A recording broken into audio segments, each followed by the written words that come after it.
여러분 오늘 저희들이 누가복음 2장을 읽었습니다. 52절까지 있고요. 조금 시간이 걸렸죠. 그런데 말씀이 길면 길수록 좋죠. 하나님의 말씀이 많이 읽을 수 있으면 너무 좋습니다.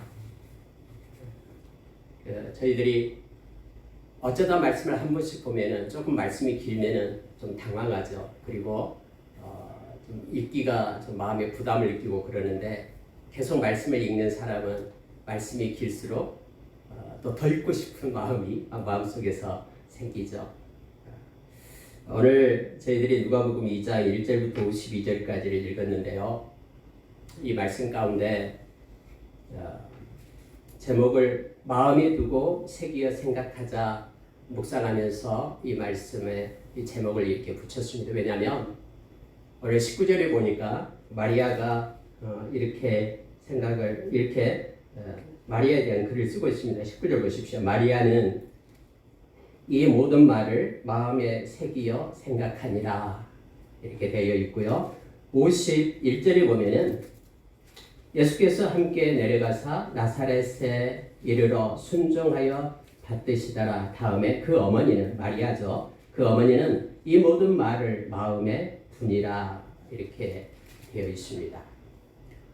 그러니까 여기에 마리아가 이 모든 말을 지금 우리가 1장부터 그 가브리엘 천사에 의해서 하나님께서 이 마리아에게 보내서 행했던 모든 말들, 성령으로 잉태하고 또 예수라라는 그런 아이가 태어날 것이다. 그는 자기 백성을 구원할 자다. 라는 성령의 그 모든 말들. 그리고 오늘 읽었던 말씀 중에 목자들이 와서 자기에게 했던 모든 말들. 그리고 예수님이 12살 때 성전에 올라가서 있었던 이러한 일들. 또 그 시몬이 성령에 감동되어서 마리아에게 했던 모든 말들, 안나가 나타나서 예수 그리스도에 대해서 외쳤던 그 모든 말들, 또 이 말이라는 단어 속에는 일이라는 뜻이 있습니다. 모든 일들, 그것을 마음에 두고 새기어 생각했다라고 성경은 말합니다. 그래서 여러분, 오늘 이 말씀을 읽고 있는 저와 여러분으로 하여금 우리의 마음 가운데 마음에 두고 새기어 생각할 것이 있음을 알게 합니다. 성경에 기록되어 있는 말씀은 이 기록되어 있는 말씀을 읽은 자들로 하여금 교훈을 받고 이 말씀으로 하여금 위로를 받고 또 소망을 가지고 살게끔 하기 위하여 이 말씀을 기록했다라고 로마서 15장 4절 그리고 고린도전서 10장 10절 이하에서 우리에게 말씀해주고 있죠. 여러분과 제가 오늘 이 시간에 읽은 말씀 가운데 어떤 말씀을 우리의 마음에 두고 새기어 생각할 것을 이 시간에 여러분이 붙잡기를 바랍니다. 그리고 저도 이 말씀 가운데 마음속에 새기며 또 생각하며 둘 말씀을 붙잡고 나가겠습니다. 여러분, 그 문법을 우리가 공부를 하면은 문법이 좀 귀찮죠. 우리가 학교 다닐 때도 영어 문법을 공부하고 그러면은 좀 어렵고 귀찮고 하는데요. 이 원어에도 문법이 있습니다. 그리고 헬라어 문법이 있는데요. 그 중에서 오늘날과 좀 다른 문법들이 있어요. 비슷한 것도 있지만. 근데 오늘 여기서 마음에 두다, 또 마음에 새기다. 이 단어는 헬라어로 한 단어예요. 같은 단어인데 시상이 뭐냐면 미완료 과거예요. 미완료 과거라는 게 뭐냐면 우리가 여러분 현재 완료, 과거 완료 이런 게 있잖아요. 과거의 어느 시점부터 지금까지 계속적으로 반복되어 오는 것을 나타낼 때 쓰는 표현이에요. 지금 이 말씀을 누가 씁니까? 누가가 쓰죠. 누가가 언제 씁니까? AD 60년경에 이 말씀을 써요. 그러면은 마리아가 말씀을 받자마자 이걸 미완료 과거로 사용했는데요. 시상을. 그러면은 이 말씀을 한 번 생각하고 끝내는 게 아니다라는 거예요. 이 말씀을 계속해서 마음속에 반복하고 그렇게 새기고 말씀을 두고 그래왔다라는 의미를 이 문법을 통해서 나타내주고 있습니다. 그러니까 19절과 51절에 나온 말씀이요, 한 번 마음에 두고 끝나는 것이 아니라 계속해서 마음에 그것을 가지고 살아가는 것을 말하고 있습니다. 생각하다라는 것을요, 쉰발로라는 건데, 쉰이라는 단어와 발로라는 단어의 합성어예요. 그럼 쉰이라는 것은 이거 함께라는 뜻이죠. 그래서 우리가 쉰 둘로스가 종이라고 그랬고, 쉰이 함께, 그래서 함께 종된 자들, 저와 여러분이 예수 그리스도의 함께 종된 자들 할 때 쉰 둘로스를 썼듯이 이 쉰 발로라고 얘기합니다. 이 쉰이 쉼으로 바꿔졌어요. 그럼 발로가 던지다라는 뜻인데, 이게 생각하다예요. 그러니까 스스로 자기 자신을 향해서 쉼 없이 계속해서 질문을 던지고 마음에 새기고 마음에 두고 하는 일을 지금 행하라라고 19절에서 또 51절에서 우리에게 가르쳐주고 있는 내용입니다. 우리 스스로를 마음 가운데 질문하고 우리 스스로가 답하고 이 일을 쉬지 말고 계속 할 것을 말하고 있습니다. 마음에 두고 새기어 생각하자라는 것을 제목을 잡을 때 제가 이 말씀을 생각하면서 잡은 것입니다. 이게 메디테이션이죠. 묵상이죠. 묵상이 뭐냐 그러면은 하나님의 말씀을 자신을 향하여 던지고 그것을 또 생각하고 다시 또 붙들고 그것에 힘을 얻고 마음에 새기고 두고 계속해서 한 번 하고 끝난 것이 아니라 이렇게 가져가는 것이 바로 묵상이고요. 여기서 생각하자라는 것은 신발로라는 것은 계속해서 묵상하면서 우리의 마음 가운데 두고 새길 것이 무엇인가를 이 시간에 붙잡기를 원합니다. 여러분, 오늘 읽은 말씀 가운데 누가는 이렇게 기록을 합니다. 첫 번째가 뭐냐면요, 모든 역사는 말씀 성취를 위해 진행된다라는 것을 마음에 두기를 원합니다. 1절부터 5절의 말씀을 보면은 로마 황제가 나와요. 가이사 아구스도. 이 가이사 아구스도가 누구냐면요, 우리가 세계사에서는 옥타비아누스예요. 이 사람이 로마의 아버지라고 말하죠. 로마의 최고의 절정을 이루었던, 무려 41년 동안이나 로마를 통치했던 왕이었죠. BC 27년에서 AD 14년까지 통치했던 왕입니다. 그때 당시 로마의 영향력이 최고였죠. 그래서 지금 예루살렘, 이스라엘도 식민지였잖아요. 로마의 식민지. 수리아 지역에 포함되어 있었습니다. 그런데 이 왕이 이 아구스도 이 황제가 어떤 칙령을 내리냐면 이 도그마를 내리는데 어떤 칙령을 내리냐면은 바로 호적하게끔 인구조사를 하게끔 명령을 하는 거예요. 그래서 여러분, 로마뿐만 아니라 로마의 식민지 모든 나라는 호적하러 가야 돼요. 왕의 명령에 의해서, 황제의 명령에 의해서 호적하러 가게 됩니다. 그런데 여러분, 그때 역시 요셉과 마리아도 호적하러 가게 되는 거예요. 요셉과 마리아는 다윗의 가문이었죠. 다윗의 고향이 어디입니까? 예, 베들레헴이에요. 우리가 사무엘상 16장에 보면은 베들레헴에 있는 이새에게로 너는 가라라고 하나님께서 사무엘 선지자에게 말하잖아요. 이 베들레헴이 바로 다윗의 고향이거든요. 이새의 아들이 다윗이니까요. 그래서 여러분, 그들이 나사렛에서 가는 거예요. 베들레헴으로 올라가게 됩니다. 여러분, 하나님께서 사용하시는 이 역사, 이 로마의 이 황제가 이 호적하라라는 그런 명령 이거다고요. 그래서 모든 로마 아래에 있는 식민지들이 호적하려고 자기 고향으로 찾아가고 있는 이 역사적인 시점 이거다고.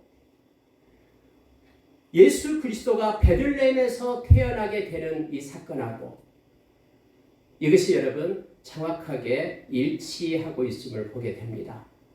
무슨 얘기냐면요, 하나님은 이 황제를 통해서 했던 우리 눈에 보이는 인간사에서 나타나고 있는 이 역사가 더 큽니까? 아니면은 하나님께서 미가서 5장 2절에 베들레헴에서 이스라엘을 다스릴, 영원히 다스릴 왕이 나온다라는 하나님의 이 언약의 말씀 성취가 더 큽니까?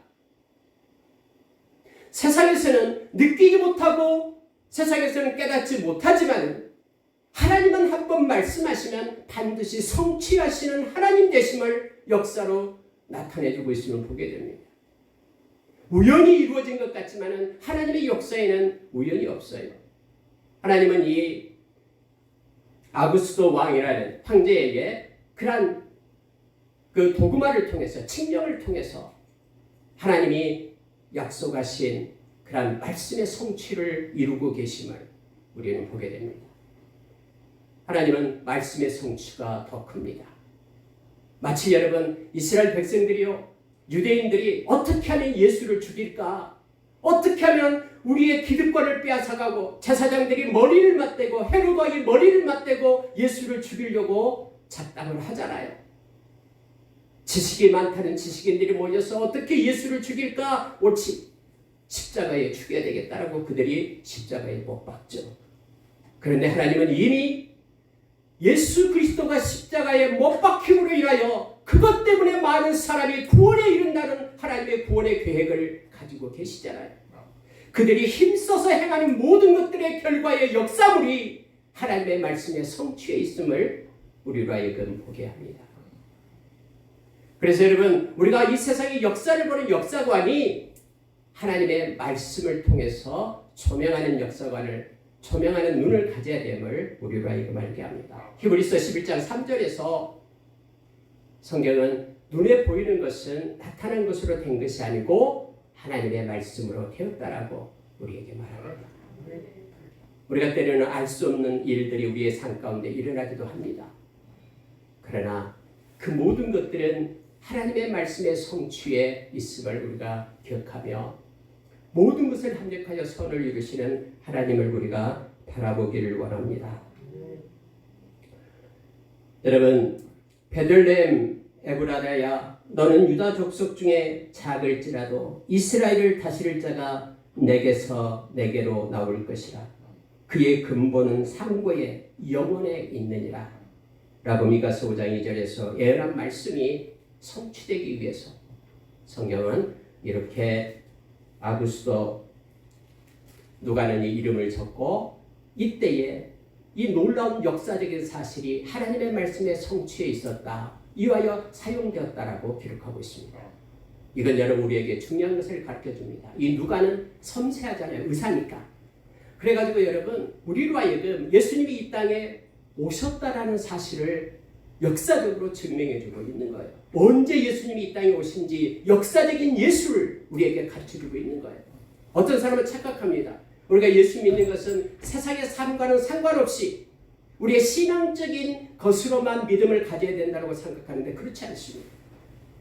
믿음은 삶과 연관되어 있고 우리의 인간사, 인류의 역사와 관계되어 있고 연합되어 있다는 것을 성경은 가르쳐줍니다. 역사적인 예수를 우리가 이거 알게 하고요. 주님은 반드시 이곳에 오셨고 십자가에 못 박히셔서 우리를 위하여 죽으셨다라는 것을 말씀을 통해서 알게 됩니다.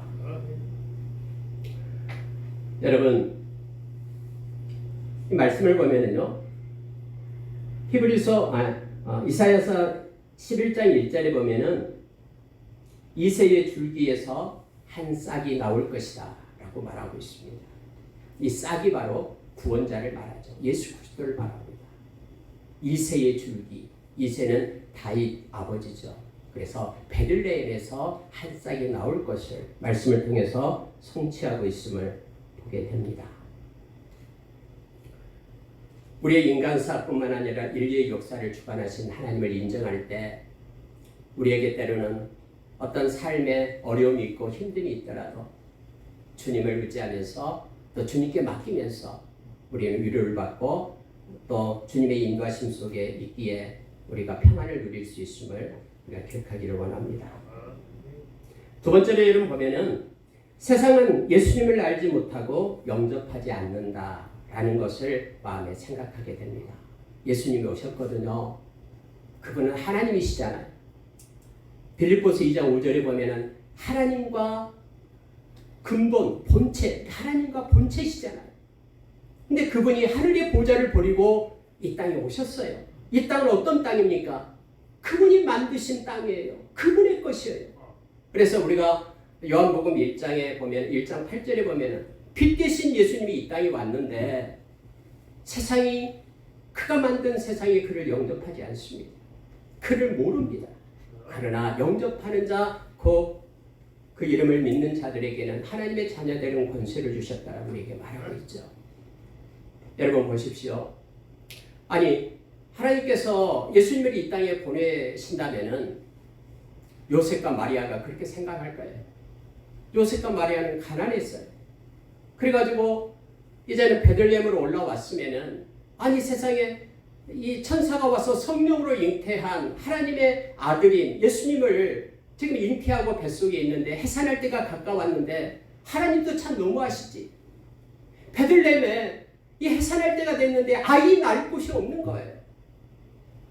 가난했고 돈이 없었고요. 돈이 있다 그러면 돈 많이 주면은 뭐 좋은 여관에도 들어갈 수 있을 거고 집안에 한 방에도 있을 수 있잖아요. 없어요. 그래서 외양간으로 갑니다. 동물들이 있고 소리나고 냄새나고 그곳에 예수님이 가세요. 그 요셉과 마리아가 가세요. 근데 요셉이 한번 생각을 해보십시오. 하나님이 이거 어찌 된 겁니까? 하나님이 나에게 나타나셔서 잉태된 이 예수는 만왕의 왕이고 구원자고 하나님이다라고 하나님의 아들이다라고 가르쳐줬는데 이게 진짜 맞습니까? 해산할 때가 가까웠는데 몸둘 곳이 없으니 얘를 그곳에서 해산을 합니다. 그리고 구유 위에다가 눕히고 있잖아요. 요람이 없어서 말 구유 위에 눕히시는 그런 모습을 우리가 보시기 바랍니다. 성경에는 세상이 예수님께서 세상을 만들었습니다마는 세상이 그를 영접하지 않았다. 그를 알지도 못했다라고 얘기합니다.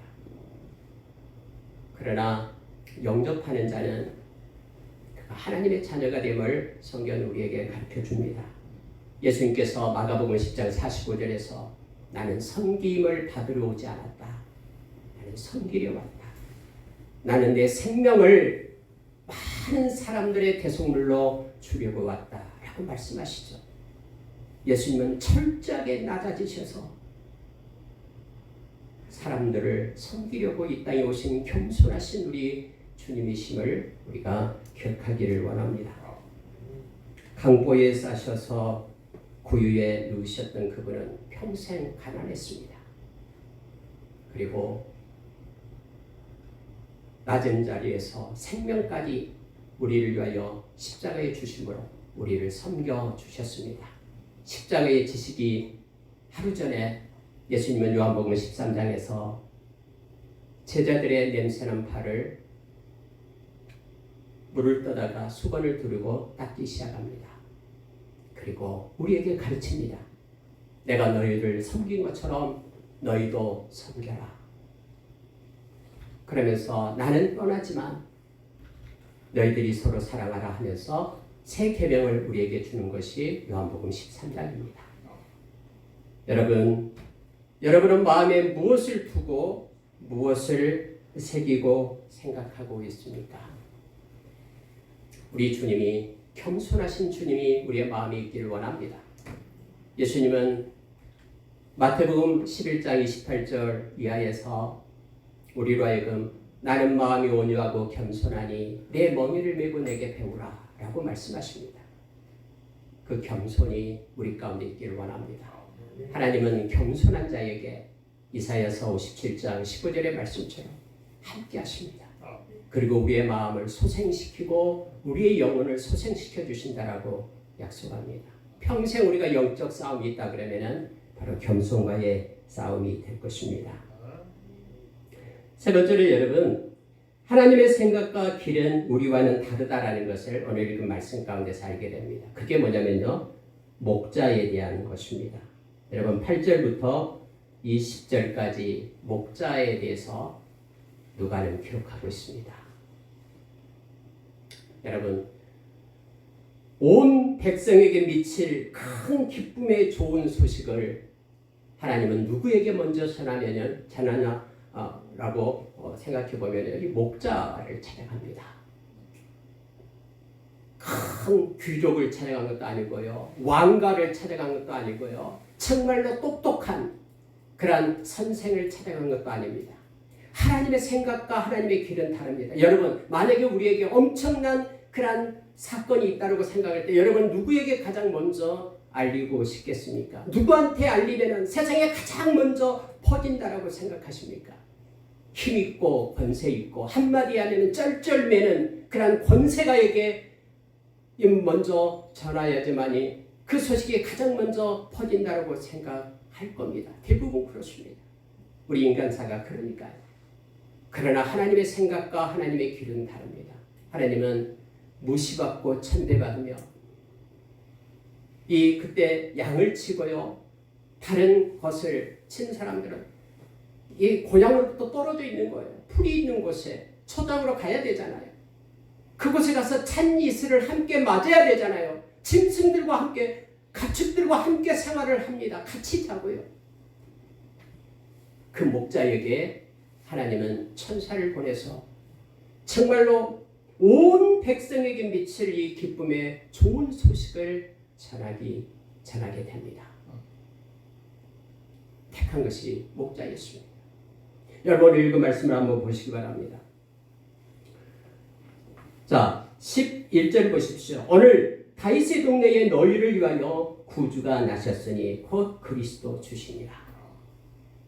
천사는 와서 너희를 위하여, 사람들에게 천대받고 소유받는 너희를 위하여 구주가 나셨다라고 목자에게 소식을 전합니다. 그러면서 여러분, 놀라운 것은 13절 보십시오. 호련히 수많은 천군이 그 천사와 함께 하나님을 찬송하여 이르되 지극히 높은 곳에서는 하나님께 영광이요 땅에서는 하나님이 기뻐하신 사람들 중에 평화로다. 엄청나게 많은 천사의 무리들이 목자들 앞에 보이는 거예요. 그들이 하나님을 향하여 찬양하기 시작합니다. 하나님께 영광이요. 이 아기 예수가 이 땅에 태어난 것은 구원의 계획 때문에 태어났기 때문에 하늘에서 지금 하나님이 영광을 받으시고요, 이 천사들의 찬양을 받고 있다라고 말하고 있습니다. 그러면서 하나님이 기뻐하신 사람들 중에 평화로다라고 말합니다. 하나님이 기뻐하신 사람이다라고 할 때 기뻐하시다라는 것은 사랑하다라는 뜻이에요. 하나님이 사랑하는 사람들에게 평화다라고 말합니다. 왜요? 하나님은 우리 주님은 평강의 왕으로 오셨잖아요.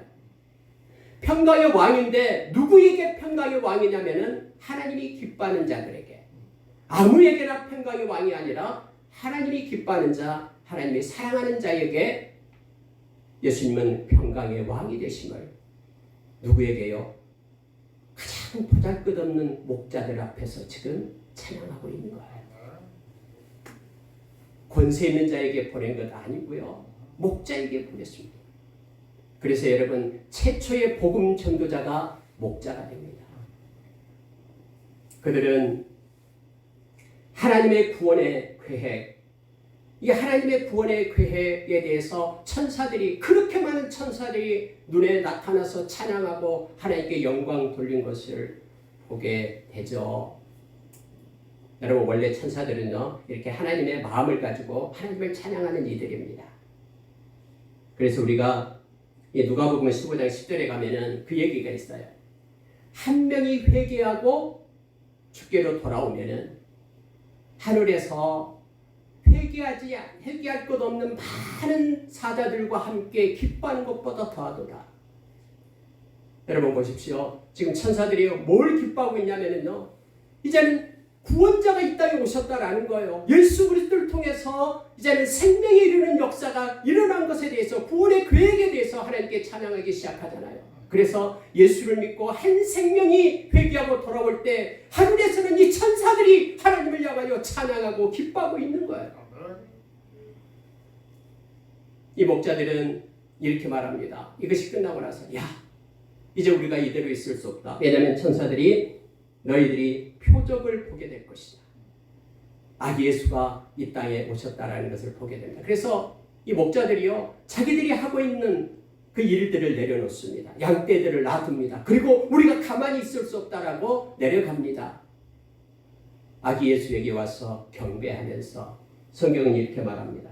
자, 17절 보십시오. 보고 천사가 자기들에게 이 아기에 대하여 말한 것을 전하니 듣는 자가 다 목자들이 그들에게 말한 것을 놀랍게 여기되 마리아는 이 모든 말을 마음에 새기어 생각하니라 라고 되어 있습니다.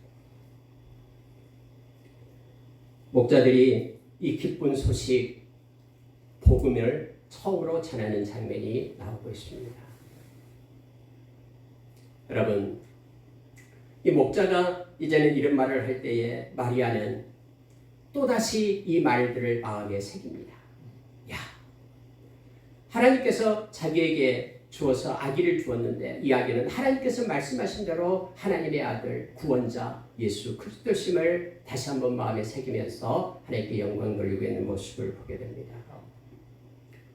여러분, 하나님의 생각과 길은 우리와는 때로는 다릅니다. 그렇다고 해서 저와 여러분이 하나님을 따르고 나아갈 때에 우리의 생각대로 되지 않는다고 해서 우리가 하나님을 따르는 것을 포기해서는 안 됩니다. 성경은 이 누가가 그렇게 말했죠. 누가복음 9장 23절에서 아무든지 나를 따라오려거든 자기를 부인하고 자기 십자가를 지고 날마다 나를 따를 것이니라 라고 말합니다. 자기의 생각을 가지고 자기의 뜻을 가지고 우리는 주님과 동행할 수가 없습니다. 아모스서에서 말했던 것처럼 3장 3절에서요. 뜻이 다른 두 사람이 어떻게 끝까지 동행하겠느냐라고 말하잖아요. 우리의 것을 내려놓고 우리의 것 위에 주님의 것을 가지게 될 때 우리는 주님과 동행할 수 있고 주님의 제자로 나아갈 수가 있습니다. 갈라디아서 2장 20절의 말씀처럼 우리는 죽고 우리 안에 그리스도가 사는 것이 믿음임을 우리에게 가르쳐줍니다.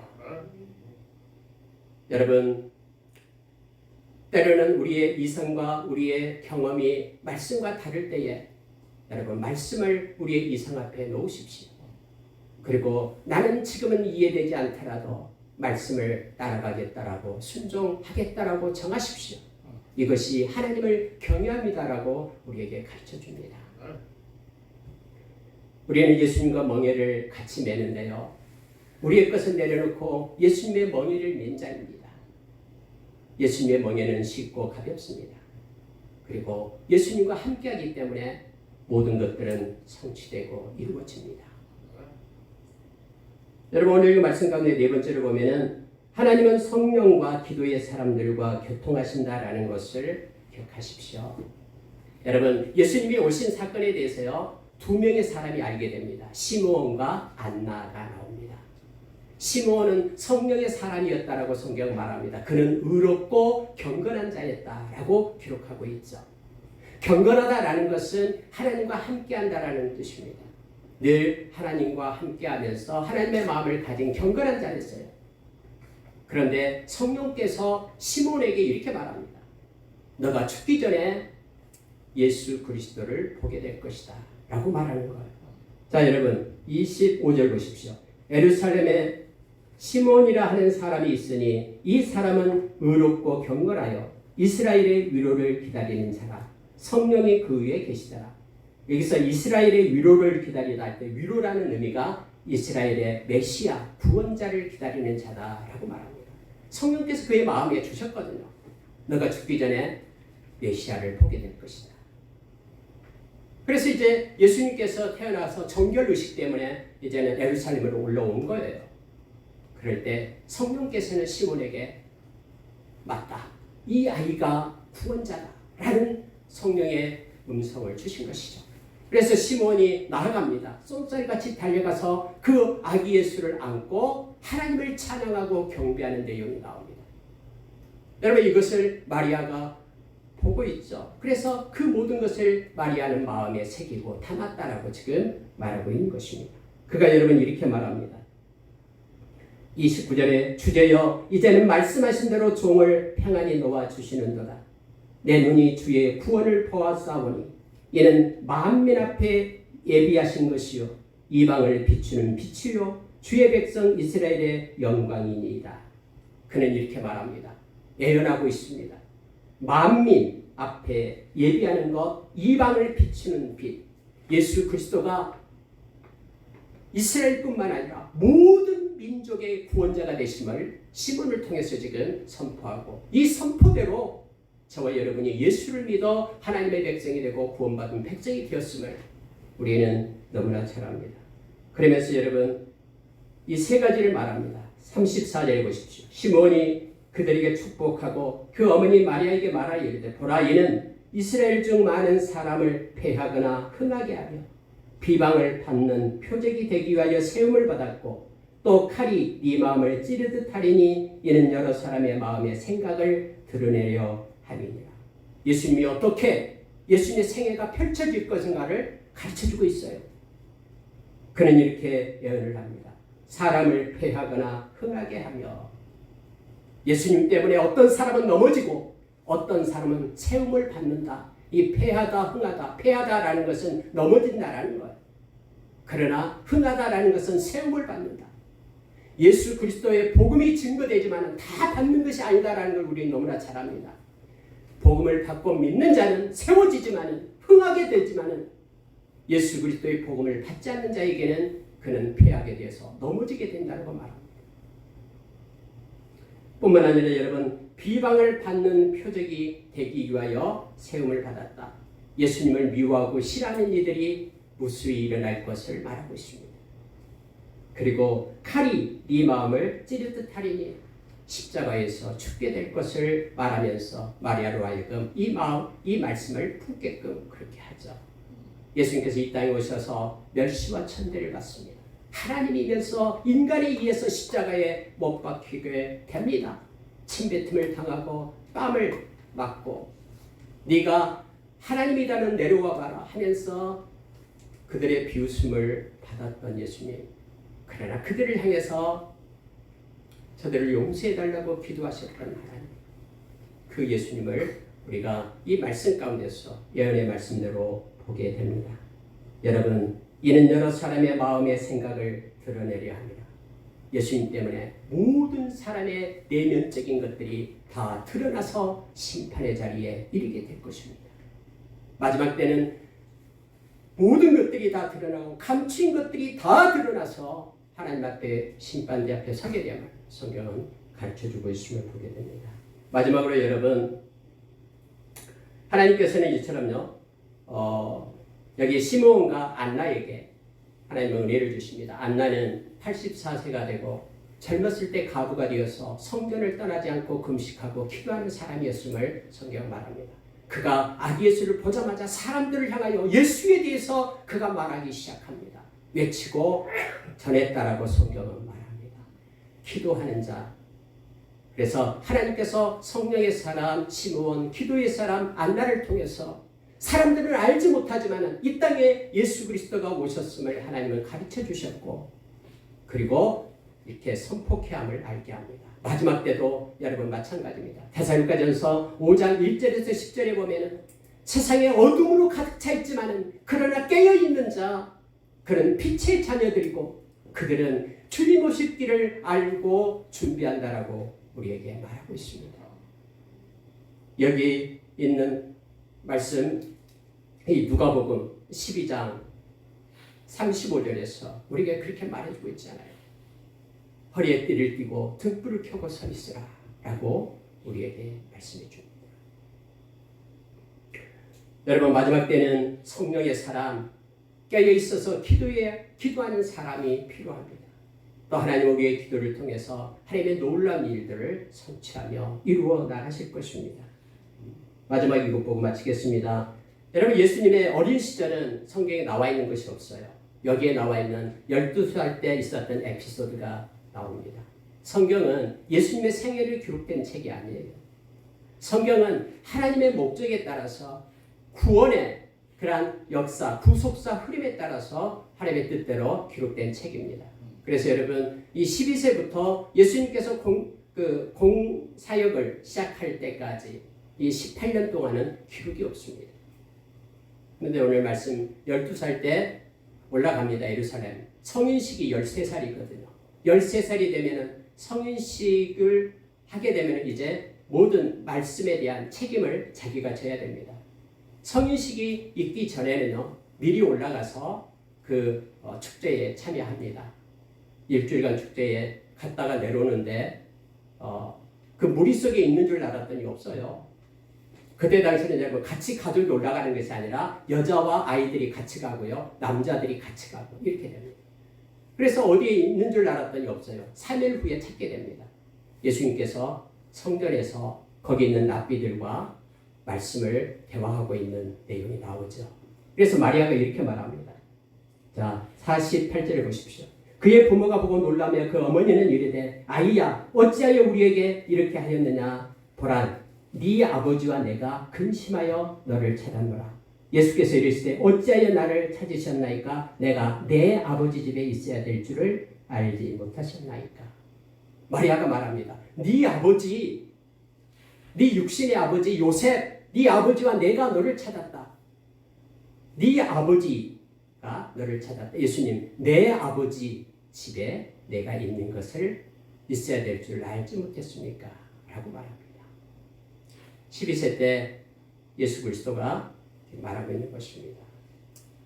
마리아는 그의 아버지, 육신의 아버지를 얘기했지만 예수님은 영적인 하나님 아버지 집, 내 아버지를 말하고 있음을 이렇게 비교해서 보여주고 있습니다. 예수님은 완전한 인간이십니다. 예수님은 어린아이부터 태어나서 자라가기 시작합니다. 키가 자라고 지혜가 자랐다라고 성경이 말하고 있죠. 이건 무슨 얘기냐면요. 예수님은 배웠다라는 것입니다. 그는 인간으로 왔지만은 죄가 없습니다.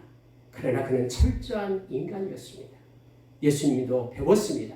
우리가 잘 아는 히브리서 5장 8절 9절에 보면은 예수님께 고난이 올 때마다 그는 고난이 올 때마다 순종함을 배웠다라고 말합니다. 그리고 그에게 주어진 구원의 사역을 온전히 이루셨다라고 말하고 있습니다.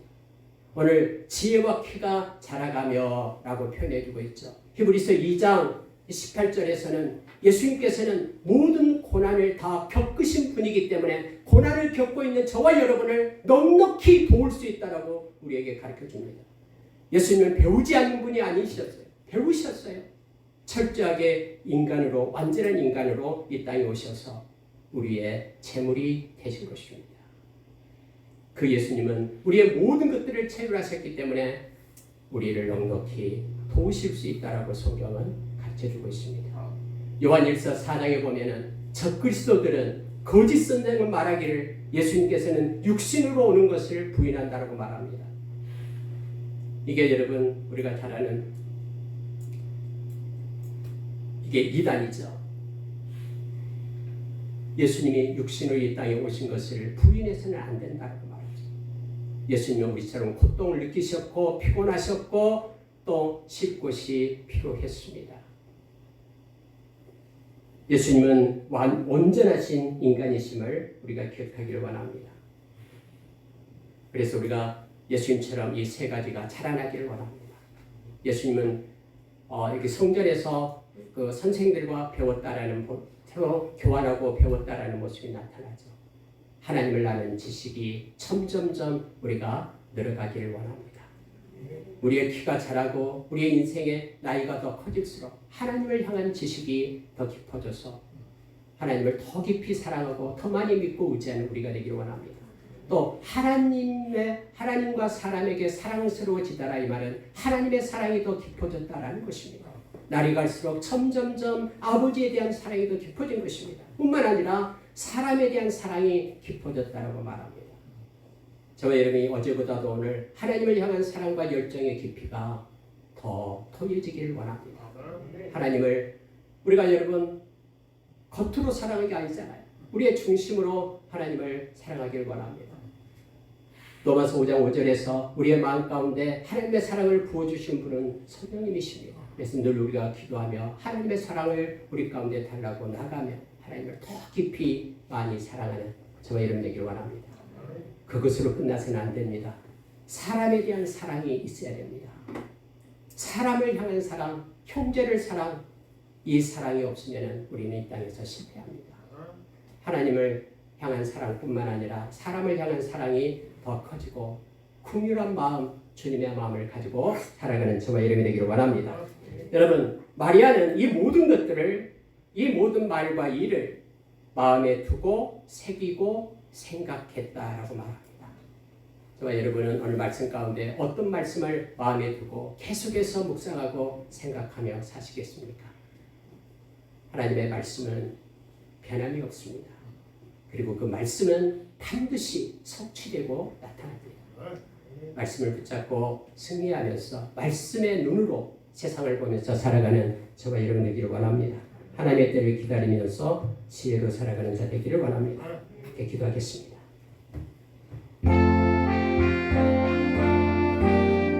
하나님 아버지 감사합니다. 영광과 주시고 함께 해주시옵소서. 아버지 하나님 모든 것들이 역사가 하나님의 뜻안에 말씀의 성취의 이어짐을 알게 해주셔서 감사합니다. 하나님 저희들이 마음의 묵상하며 성경을 달려가게 해주시고